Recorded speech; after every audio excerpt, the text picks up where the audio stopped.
Kale bwe tubisa ku bbali yo kkooti enkulu Yeggyeerezza Abadde Avunaanibwa Omusango Gw'Okutta yali adumira poliisi y'Ebuyende ASP Afande Kirumira ne Rest Mbabazi n'alinnya ng'oludda oluwaabi lulemereddwa okumuwaako obujulizi obumuluma mu musango guno.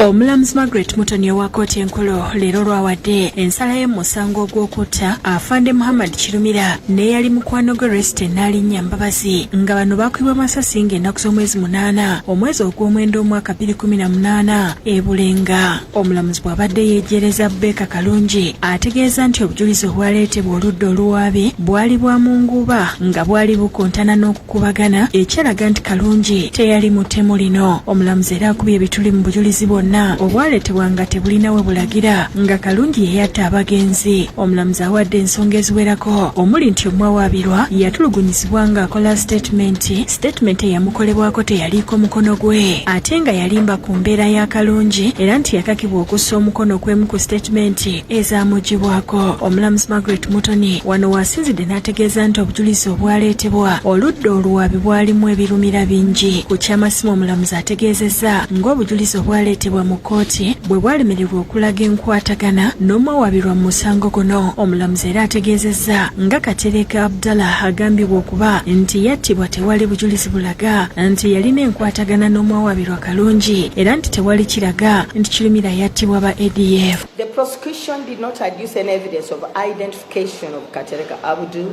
much as they allegedly got his number in their radar as an ADF operative. Omulamuzi era ategeezezza nti omu ku beerabirako n'agage eyaleetebwa ng'omujulizi yeewunyisa kkooti bwe yagamba nti yaliwo era nti yasigalawo ng'alaba buli kimu nga kino si kya bulijjo ng'omujulizi ono yali naye yeetaaga okunoonyerezebwako okusobola okubeera mu kifo kino okutuusa Pulezidenti lwe yajja. What interest did he have watching anyway and keeping watch over the place until the arrival of His Excellency the President? Omulamuzi agambye nti poliisi terina kye yakola ku kunoonyereza mu musango guno. It is important that investigations are taken seriously to the extent of establishing the kind of weapon that was used. Yeebuuzizza nti Rest n'alinnya Mbabazi ye yali ani nga bino byonna poliisi teyabizuula. Who was arrested to Kirumira? Ani Rest yali ayita atya Kirumira? Were they acquaintances or strangers? Wano wasinzidde ne yeegyereza omwawaabirwa Kalungi n'alagira ateebwe okuggyako ng'alina emisango emirala egimuvunaanibwa. I agree with the opinion of the two lead assessors that the accused should be acquitted, and I hereby acquit him of the 2 counts of murder. He should be released unless held over some other lawful charge. Oluvannyuma lwa kkooti twogeddeko ne munnamateeka wa Kalungi Zimbe Zefaniya n'asanyuka olw'okwejjereza omuntu we. Twebaza omulamuzi nti buli bujulizi obwaleetebwa abukoonyeeko n'abwetegereza era n'abulaba obutuufu n'obukyamu bwabwo. So tuli basanyufu nnyo nti amazima gavuddeyo era omuntu waffe ateereddwa. Ayongeddeko nti mu kusooka Hamza Mwebe eyali omwawaabirwa ow'okubiri yateebwa kyokka n'addamu n'akwatibwa. Bo ab'oluganda lwa Kalungi ne bakyala be bebaziza Allah olw'okubayamba amazima ne gazooka.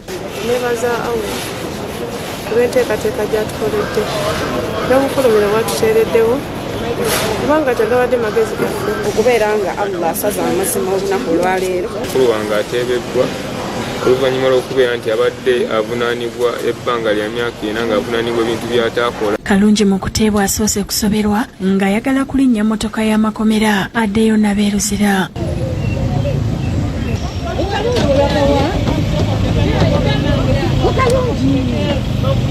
Oluvannyuma azzeeyo munda n'ayogerako ne bannamawulire ku kuyimbulwa kwe.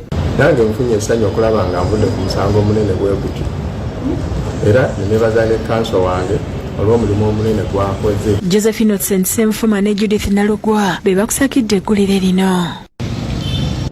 Ate bwe tugendako e Sudan, amawanga ag'enjawulo gongedde okuggyayo abantu baago mu kibuga ekikulu Khartoum oluvannyuma lw'okulwanagana mu nsi eyo okwabalukawo kati ssabbiiti 2.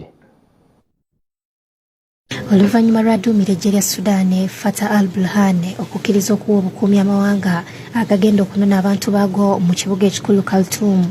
Emmondo gyegenda mu maaso n'okusekera bannansi b'amawanga ag'enjawulo abamaze okuggyibwa e Sudan ne batuuka mu nsi zaabwe balojja kye bayiseemu. mu baakagibwayo kuliko bannansi ba Bufaransa ssaako n'aba Djibouti nga baleeteddwa bakomando ba Bufaransa. Omukago gwa Bulaaya nagwo gumaze okugyayo abantu abasoba mu 1,000 nga bikakasiddwa minisita w'ensonga z'ebweru Joseph Borrell. Ono abuulidde bannamawulire mu lukuŋŋaana lw'atuuzizza ng'olutabaalo lutabadde lwangu okugyayo abantu bano. Look, it has been a long weekend, a long and intense weekend trying to take our people out of Sudan. It has been a complex operation and it has been a successful operation. Waliwo omunnansi wa Lebanoni alombozza ennaku gye balabidde Sudaani mangu ddala nga yakatuusibwa ku Port Sudan. Ono agidde mu bbaasi era ategeezezza nga ku myaka 17 gy'amaze Sudaani bw'avuddeyo n'omujoozi gwokka gw'abadde ayambadde ne pajama.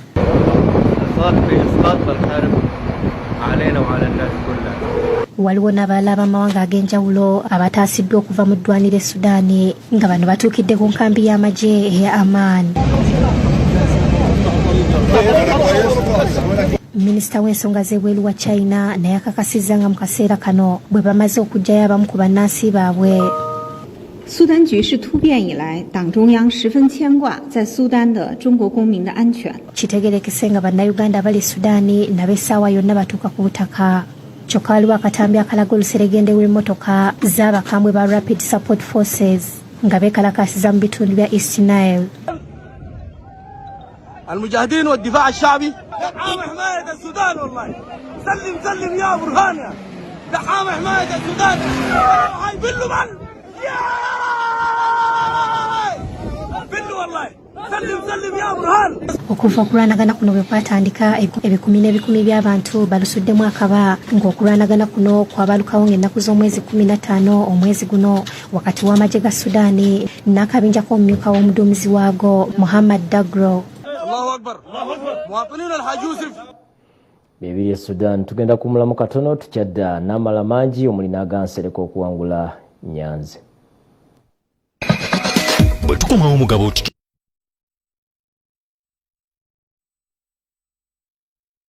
Salomugga.